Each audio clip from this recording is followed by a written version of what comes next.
There was once a king who was enjoying rice cakes dipped in honey.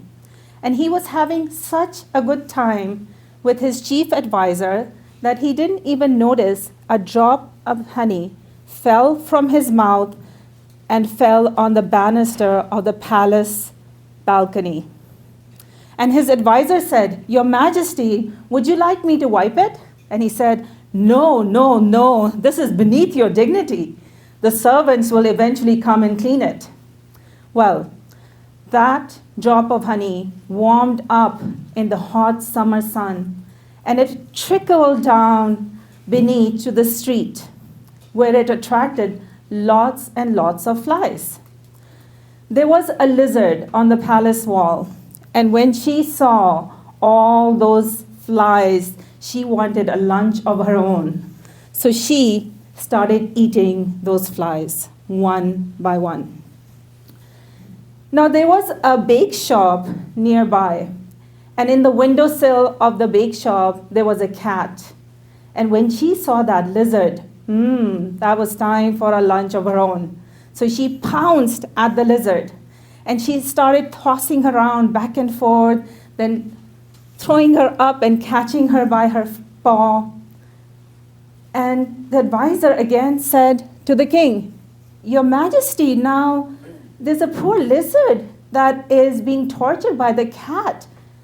And it's because of that drop of honey that fell from your mouth and it trickled down and attracted flies where this lizard came and started eating the flies. Should we do something about it?"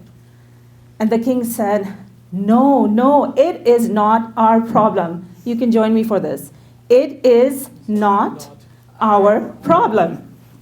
Well, that cat there attracted a dog that belonged to the butcher. The butcher's dog sprang into action and attacked the cat.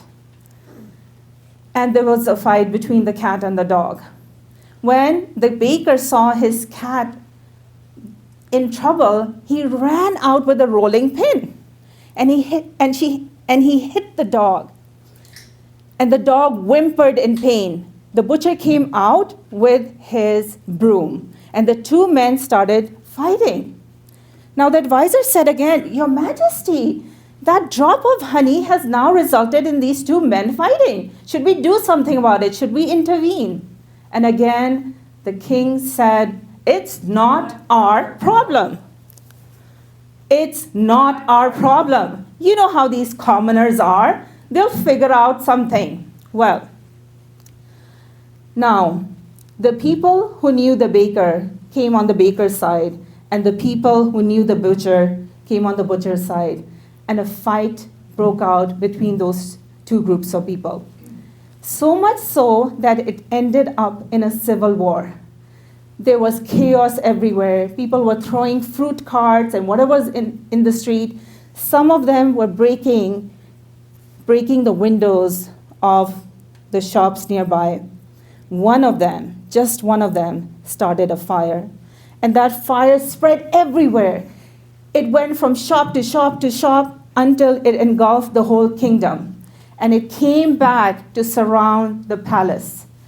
Just in the nick of time, the king was escorted out of the palace.